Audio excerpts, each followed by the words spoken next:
Hello, Planet Earth. Welcome back to my YouTube channel, where at IDK, my BFF Jill 730, I am Preston L. Young, wishing you warm salutations and congratulations as always, because you've made your way to the Buffington Post.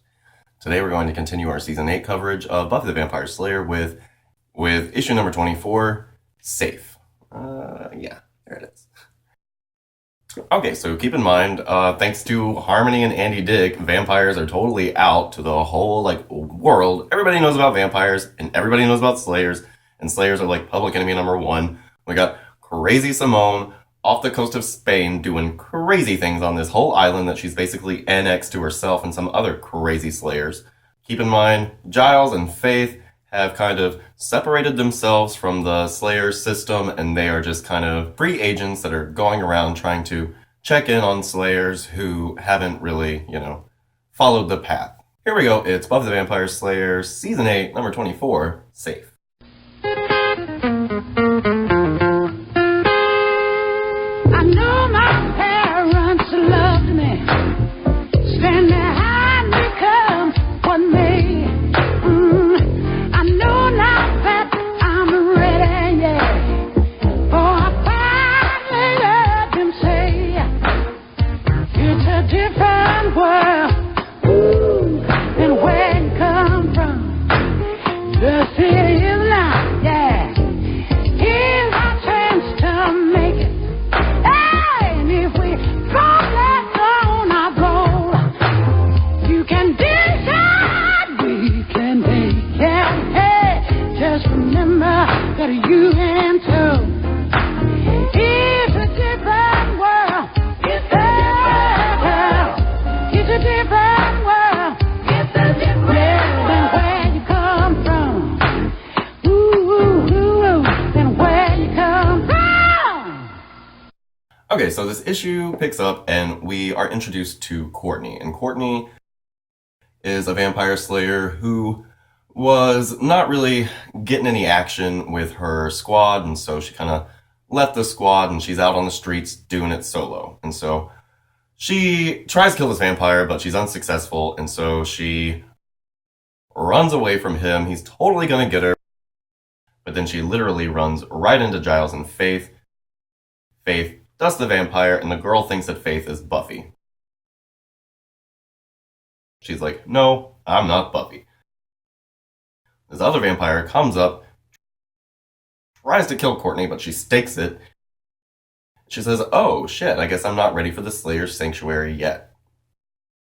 Giles and Faith don't know what this means, and so she tells them that with all the crazy hullabaloo and the whole world turning against Slayers, there are some who have decided to ignore their calling, and there is a sanctuary in Hanselstadt. This whole city has been sanctioned to basically house Slayers who don't want to be in the fight. So, okay, Giles and Faith think this is crazy, and they get Courtney to go with them to Hanselstadt, because Giles basically thinks that Faith can inspire girls to get back in there and fight the good fight. Now, Faith isn't really excited about this. She thinks if these girls want to do this, that's their choice. And that's Courtney's whole thing. She's saying that, there's this choice that we have. If we didn't want to be chosen, we don't have to be. So, whatever, they get on the train and they go to Hanselstadt. On the way, we see that outside of Hanselstadt, there are vampires amassing around the city itself. Because, they're not going in the city, they're just staying on the outskirts because the whole town is full of vampire slayers. So they get off the train in Hanselstadt and they pretty much immediately come across this character named Duncan. Now, Duncan was part of the Watchers Council, which, for all intents and purposes, no longer exists as of the end of Season 7. Faith, Giles, and Courtney go with Duncan to, his house or whatever, and they're talking, and basically he says, yes, this is where all of the girls come, and we're safe from the vampires because vampires don't want to come into a town full of slayers. And Giles says, this is pretty fucked up, Duncan. You're telling these girls not to use their power. We should be encouraging them to help the world. And so, there's all this crazy stuff with slayers being in the public eye and the public saying that slayers are bad and all this good stuff. So basically, Duncan sends his old lady friend to take Faith and Courtney to meet up with all the other Slayers in the town library. So Faith and Courtney are going to this library with this old lady, and Faith realizes that there aren't any children in the town. She hasn't seen the first child since she's been there. This is really weird. She and Courtney are basically the youngest people there. Whatever, they go into this library. Faith is like, this obviously trap looks like a trap. So Courtney's like, what do we do? And Faith says, we can handle whatever they're going to throw at us. So they walk into this library, and Faith is immediately in this flashback. We see that when Faith was about 16 or 17, when she first came into her power, on her first patrol out, she came upon these 3 vampires, and she got 2, and 1 got away, and she just kind of let him get away. She didn't go after him, and she said, 2 out of 3 ain't bad. She walks into the library, and she is imagining that this vampire is after her. And he's telling her that, he's killed so many people and it's her fault because she let him get away. Faith is freaking out. She's trying to fight off this vampire, but it's not really there. And Courtney is like, hey, dude, you're going crazy. There are no vampires here. So this crazy demon got Faith. It's got her in this crazy thing. And we find out from Duncan, back where Giles is, that, yeah, there's a demon here, and that's what really keeps the vampires away. It used to feed on the fears and regrets of children, but it ran out. And so Duncan and these people have been feeding these young women, these slayers, to this demon in order to keep all the vampires out of town. See, the vampires are nothing but fear and regret personified, and so they are affected by this demon in the same way. So, whatever, Giles is like, you're fucking crazy, Duncan. And Duncan says, no, your Buffy's fucking crazy. She's the one who got us in this whole mess anyway, and if all of these girls want to line up for the slaughter, I'm gonna feed them. So, what the fuck ever, Giles is like, you're fucked up, and he runs off to go and save Faith and Courtney. So, by this point, Courtney's gotten all ensnared by the demon too. She's seeing her divorced parents, and she felt like it was her fault that they got divorced. All this good stuff, and she thinks that they're hugging her, but really she's being strangled to death by this stupid, crazy, tentacly demon. So whenever Giles bursts in, he's trying to help Courtney, and he can't really get the demon off of her.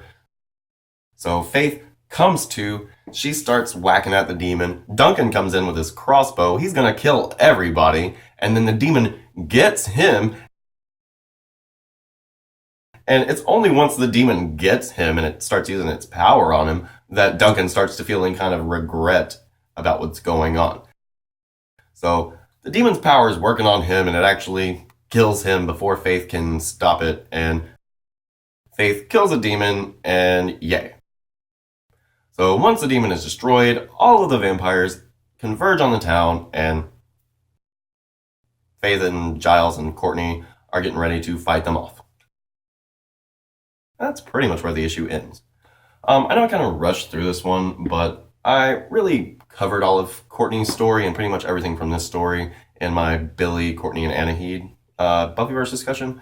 So there's that. You can go and look for a little bit more, but not a whole lot on Courtney there. The really interesting thing about this is the idea of Faith's regrets coming back to bite her in the ass.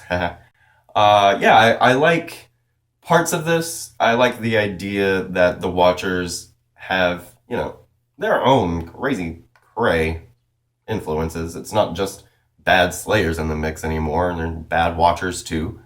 I like the idea of there being a Slayer sanctuary, even though it was complete bull. It makes sense that there should be this place. I like that we caught up with Giles, and Giles is really telling Faith that she can be an inspiration and she can be a leader if she really wants to be. But overall, this isn't my favorite issue. The art isn't my favorite, and the writing it's fine, but it doesn't really, it doesn't do it for me. But that's all for today. We'll catch up with number 25 next time. I hope you're having a great 2015 so far. I'm Preston L. Young. You can come right back here to the Buffington Post for Buffy the Vampire Slayer reviews, Angel and Faith reviews, Buffy vs.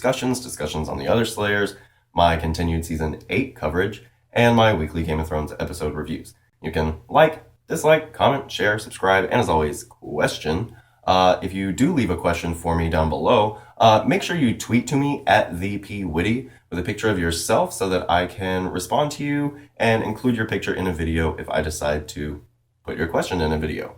All right, I hope you have a great day, and we'll see you next time. Bye.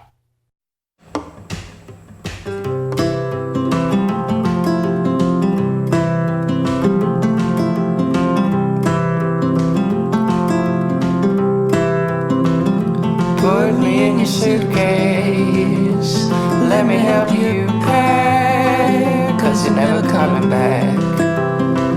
No, you're never coming back. Cook me in your breakfast and put me on your plate, 'cause you know I taste great.